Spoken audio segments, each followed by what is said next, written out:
안녕하세요. 프리즘입니다. 오늘은 직접 몸으로 겪은 서울 아파트 임장 후기를 준비했습니다. 12월 3일, 12월 4일 주말 동안 아내와 서울 아파트 임장을 다녀왔습니다. 해당 날이 결혼기념일인데도 불구하고 내년에 내 집 마련을 위해 먼 길을 나섰는데요. 따뜻한 부산에만 지내다가 서울로 가니 정말 추웠습니다. 거기다 주말 동안 한파 특보까지 있어서 첫 임장의 추위까지 너무 힘들었죠. 그래도 힘든 만큼 큰 수확을 얻었습니다.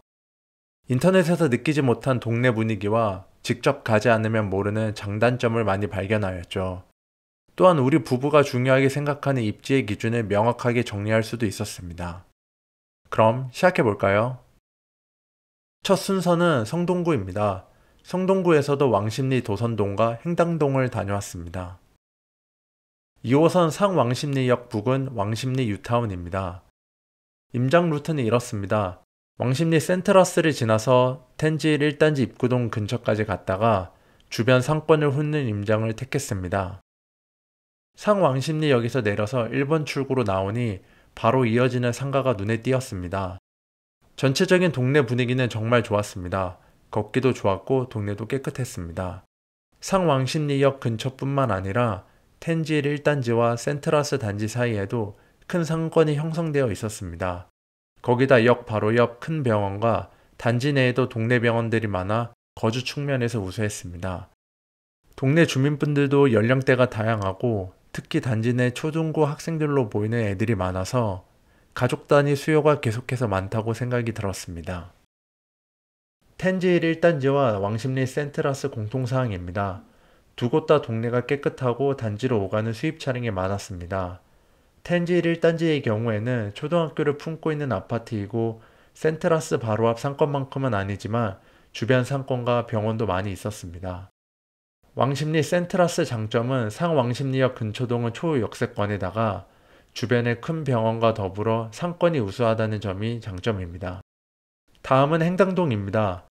임장 루트는 이렇습니다.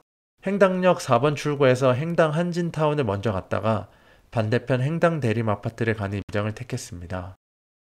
네이버 부동산에서 손품으로 알아볼 땐 아파트도 낡아 보이고 언덕이 너무 심해 기대하지 않았었는데요. 역에서 가까운 점과 단지 바로 앞 대형마트는 정말 이용하기 좋아 보였습니다. 게다가 막상 가보니 언덕이 심한 건 맞지만 동네 분위기가 좋았던 게 생각이 납니다. 거기다 거주에 특화된 분위기로 유동인구도 많고 초중고 학생들도 많이 보였습니다. 가족 단위 구성원들이 많아 주변 상권도 잘 형성되어 있어서 구축과 언덕 단점을 상쇄하는 느낌을 받았습니다. 하지만 입구에서 먼 동은 경사가 가팔라서 걷기 너무 힘들었습니다. 행당 대림 아파트와 행당 한진 아파트의 공통사항입니다. 두 곳 다 유동인구가 엄청 많고 거주민의 연령대가 다양하다는 게 공통사항입니다. 성동구 관심아파트 시세 트래킹입니다. 시세 파악을 위해 기본적으로 남양, 남동양, 남서양 아파트만 1차 필터를 거칩니다. 그리고 전세가는 층 상관없이 가장 저렴한 거, 매매가는 선호동, 층수를 고려하여 가장 저렴한 매물을 골랐습니다. 지난주와 비교해서 전세가 하락이 눈에 띕니다. 매매가의 경우에는 임장 이후 선호동이 바뀌면서 매매가 트래킹에 변동이 발생하였는데요. 다음 주부터 정확한 시세 트래킹이 가능할 걸로 생각합니다. 두 번째 순서는 마포구입니다.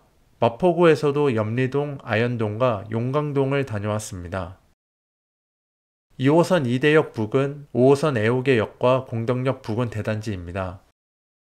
임장 루트는 이렇습니다. 신촌 그랑자이와 마포 프레스티지 자이를 지나 공덕 레미안 4차, 공덕 현대아파트, 공덕 삼성 레미안 5차, 그리고 그 유명한 마레프를 보고 마지막으로 애우개역에서 공덕역까지 내려오면서 나머지 아파트를 보았습니다.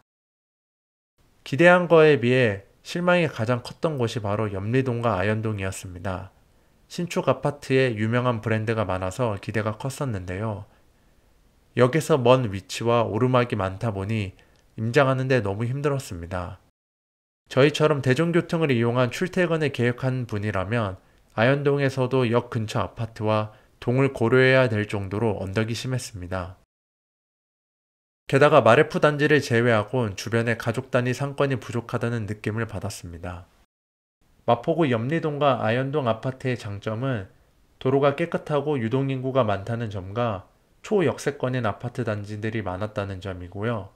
단점은 일부 단지 같은 경우에는 여기서 먼 곳도 있었고, 그리고 언덕이 심하다는 점이 가장 큰 단점이었습니다.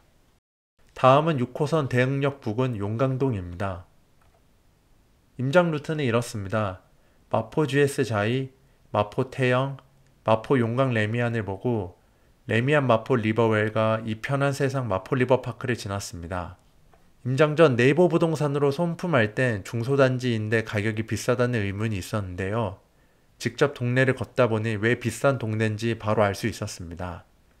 동네가 주는 분위기가 자녀 키우기 좋았고 교육하기 좋다는 느낌을 확 받았습니다. 단지 주변에 학원가도 많고 평지에다가 단지 부근 가족 단위 상권이 잘 형성되어 있었습니다. 게다가 동네 병원도 여러 곳이 있어서 거주하기 좋다는 생각이 들었습니다. 단점으론 비싼 것과 중소단지였다는 것 뿐입니다.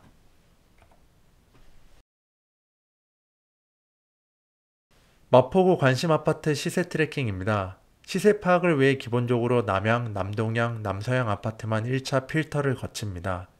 그리고 전세가는 층 상관없이 가장 저렴한 거, 매매가는 선호도과 층수를 고려하여 가장 저렴한 매물을 골랐습니다. 마포구는 원래 두세 개 매물만 손품으로 알아보았었는데요. 임장 이후 몰랐었던 괜찮은 아파트들이 새로 생겨서 시세 트래킹에 포함시켰습니다. 그러다 보니 본격적인 시세 흐름 파악은 다음 주부터 가능합니다. 세 번째는 동대문구입니다. 동대문구에서도 전농동, 답심리동과 용두동을 다녀왔습니다. 청량리 부근 레미안 대단지입니다. 임장 루트는 이렇습니다. 신담역에서부터 레미안 크래시티를 지나 레미안 미드카운티, 레미안 위브를 거쳐 5호선 답심리역까지 가는 임장 루트입니다. 청량리 부근 대단지는 요즘 전세가, 매매가 하락이 눈에 띄었었는데요. 네이버 지도에서 거리를 측정했을 때 신담역까지 도보가 가능할 줄 알았지만 가는 길이 멀고 어두우며 주변에 모텔이 많았습니다. 또한 대단지가 몰려있는 것에 비해 상권이 너무 부족하고 휑한 느낌을 많이 받았는데요. 기대한 거에 비해 아쉬운 점이 많았던 동네였습니다. 다음은 용두동 레미안 허브리치 아파트입니다. 임장 루트는 간단합니다. 아파트 한 개 단지만 돌아보았습니다. 손품으로는 가격 조사를 했던 곳이었지만 큰 기대를 안 했었는데요. 2호선 용두역 초역세권과 바로 앞 홈플러스는 정말 큰 장점이었습니다. 단지 내부는 조용하고 한적한 느낌이 들었었는데요. 단점으로는 아파트가 나홀로 덩그러니 있는 느낌과 동네 주민 중에 노인분들이 많았다는 점입니다. 그리고 주변에 30대 신혼부부나 유치원 자녀를 둔 부모가 즐길 만한 식당이나 상권이 없었습니다. 동대문구 아파트 공통사항입니다. 전체적으로 동네 주민 연령대의 격차가 크다는 점과 대단지에 비해 상권이 너무 없었다는 점, 하지만 낮은 아파트라 답답하지 않고 도로 정비는 잘 되어 있다는 점이 기억이 납니다. 다음으론 동대문구 관심아파트 시세 트래킹입니다. 시세 파악을 위해 기본적으로 남양, 남동양, 남서양 아파트만 1차 필터를 거칩니다. 그리고 전세가는 층 상관없이 가장 저렴한 거, 매매가는 선호도과 층수를 고려하여 가장 저렴한 매물을 골랐습니다. 청량리 부근 아파트는 작년 고점 대비 매매가가 3억에서 5억 정도 하락하였는데요. 더 큰 문제는 전세가 하락세가 지속된다는 것입니다. 게다가 내년이면 청량리 부근 주상복합 입주가 시작인데요. 부동산 하락세와 금리 상승, 입주 물량 증가라는 삼중고를 맞이하고 있어서 추가적인 매매가 하락이 불가피할 것이라고 생각됩니다. 마지막으로 중구입니다. 중구에서도 동화동을 다녀왔습니다. 5호선, 6호선 청구역 부근 초역세권 아파트인 청구 이편한 세상입니다. 임장 루트는 간단합니다. 아파트 한 개 단지만 돌아보았습니다. 5호선과 6호선이 지나는 초역세권 아파트라 기대가 컸었는데요. 첫 느낌은 동네 분위기가 너무 한적하다와 나 홀로 아파트 느낌이 강했습니다. 하지만 여기서 가까운 위치와 단지 내 평지는 정말 큰 장점이었습니다. 동네 주민들 연령대가 높은 것과 가족 단위 즐길 만한 주변 상권이 부족하다는 게 단점이었습니다. 청구 이편한 세상 장점은 단지가 깔끔하고 조용하다는 점과 평지이고 초역세권이라는 것입니다. 단점으론 단지 앞 유흥술집이 있다는 것과 근처 상권이 마땅치 않다는 점입니다. 재밌게 보셨나요? 처음 임장을 다녀오고 게다가 너무 추워서 100% 만족스러운 임장은 아니었는데요. 그래도 많은 수확은 있었다고 생각합니다. 인터넷으로만 보던 분위기를 실제 현장에서 느끼고 알지 못했던 장단점도 많이 발견했으니까요. 다음 임장에서는 이번에 부족한 부분을 개선해서 단지 내 주차장도 가보면서 단지 소득 상황도 유추해보고 부동산에도 직접 방문해서 실제 가격도 파악해봐야겠습니다. 첫 임장이라 부족한 게 많았지만 정말 중요한 시간이었다고 생각합니다. 다음 임장까지 계속해서 시세 트래킹과 단지끼리 비교 등 가격 적정성에 대해 공부해야겠습니다.